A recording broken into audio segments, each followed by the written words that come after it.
Hi friends, it's me Pooja Agrawal back with a new chapter of Standard 11, chapter number 2. But before that, I would like to say you please do like, share and subscribe my channel if you have not done yet. We we are not afraid to die if we can all be together. Written by Gordon Cook and Alan Est. So, let's start the chapter. Here the main character is of 30 years old businessman who decided to go for a world watch watch मतलब ऐसी journey जो हम bye सी root cover करते हैं. He is going with his family members as his wife Mary, son Jonathan and daughter Susan.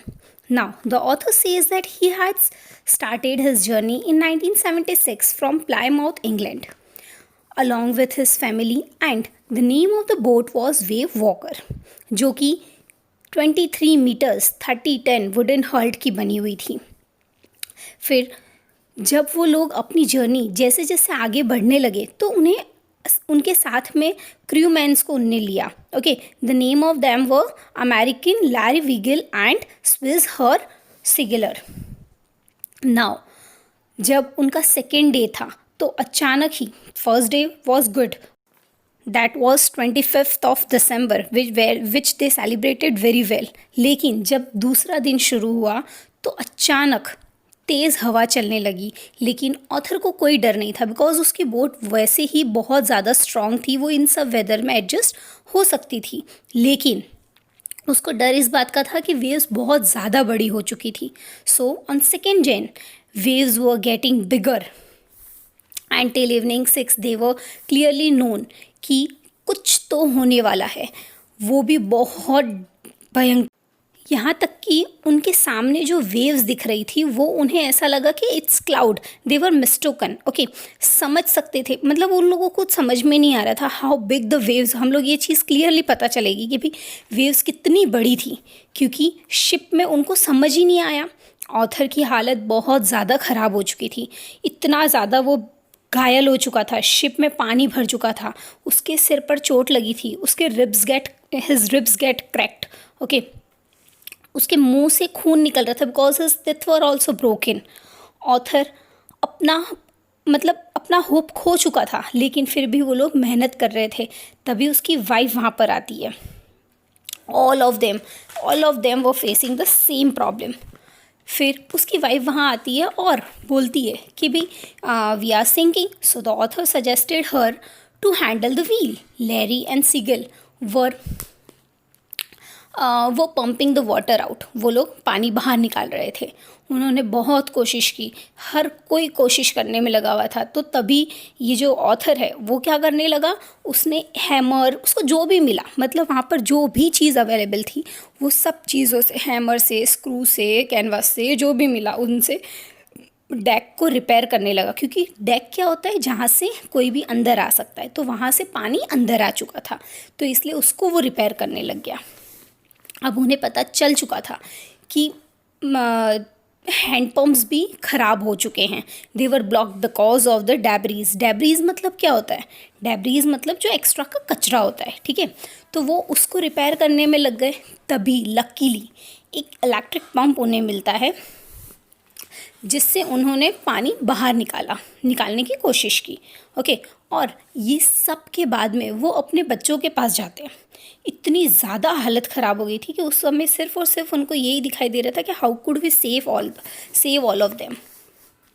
तब वो अपने बच्चों के पास जाते हैं, उनको पूछते हैं भी is there any problem, have you got any hurt or something like that. The daughter told that. तब वो बेटी बोलती है कि भाई मुझे सिर में I got a bump on my head. So after that वो बोलते हैं भाई अगर आपको इतनी प्रॉब्लम थी तो why didn't you told me. She replied, मैं आपको तंग नहीं करना चाहती थी. Okay, I know that how hard working you are, how much you are working for us to save us. Now it was January 3rd. Water level was under control because of the pump. अब ये सब हुए almost 15 hours हो चुके थे और उन्हें ये भी पता चल गया था कि अब वो लोग ऑस्ट्रेलिया तक अपनी शिप नहीं ले जा पाएंगे, उनको वहाँ पे कहीं स्टे करना पड़ेगा. तभी उसे पता चला भी ILE एम्स्टर्डम करके एक आइलैंड है जहाँ पर वो लोग वेट कर सकते हैं. लेकिन that was 100 metres towards east. अब जब वो वहाँ जाने के लिए सोचते हैं तो उन्हें पता चलता है उनका कंपास भी ख़राब हो चुका है. Okay, now at last on Jan 4, finally after 2 days, on 4th उन्होंने कुछ खाना खाया. मतलब क्या, they got only corn beat and cracker biscuit. Okay, जो कि उसकी वाइफ को मिले थे, मैरी को. इतनी ख़राब सिचुएशन थी कि उन लोगों को इतनी प्रॉब्लम्स को फेस आउट करने के बाद भी सिर्फ इतना सा खाने को मिला. अब इतनी बुरी हालत हो चुकी थी उन लोगों की. सीइंग ऑल दिस सिचुएशन, उनका बेटा उनके पास आता है and ask him, are we going to die? The father replied, no. तब वो बच्चा ये लाइन बोलता है, he says that we are not afraid to die if we can all be together. Because he knew कि उसके parents, crew members, सब जने कितनी मेहनत कर रहे हैं just to save them. Okay, this thing motivates them. और ये जो बच्चा इतनी सी बात बोला, उससे पूरी फैमिली मोटिवेट हो गई. सब बहुत ज़्यादा खुश हो गए. They were all very happy. They got energy to fight for that. बच्चे की ये बात सुन के सब मोटिवेट हो जाते हैं. Now on January 6 finally they came out of stormy waves. और अब इन्हें सिर्फ इतना पता था कि they have to go in the ocean which is 150,000 kilometres wide. और जहाँ पे कहीं आसपास 65 किलोमीटर्स के अंदर they will be reaching to one island. नहीं पता वो आइलैंड कहाँ है. ओके, अब ये लोग ये सोच रहे थे, इतने में उन्हें पता चलता है that they are in a great difficult. Because जो भी कैलकुलेशंस थे उनको सब कैलकुलेशंस अपने हिसाब से ही करने थे. It was very difficult because उनका कंपास ऑलरेडी वो लोग खो चुके थे.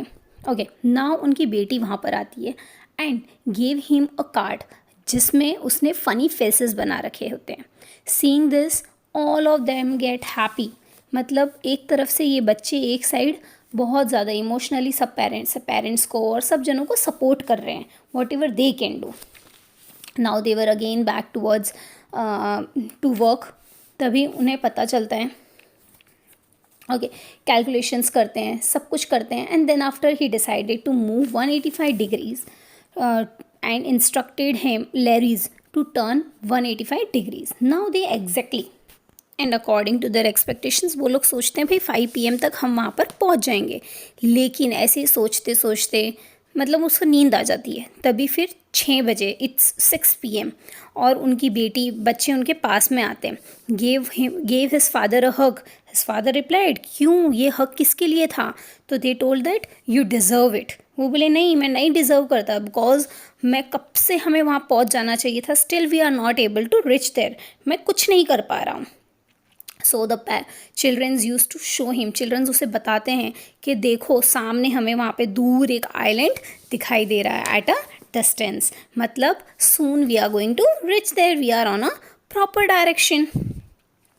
अब वो लोग उस आइलैंड पर जाते हैं जहाँ बहुत कम, ऑलमोस्ट हम सोच सकते हैं 28 पीपल्स रहते होंगे. ओके, वेजिटेशंस भी वहाँ पर बहुत कम था. ये लोग जो January 2 से इतनी प्रॉब्लम्स फेस कर रहे थे, आज जाकर उनको कुछ मिला था.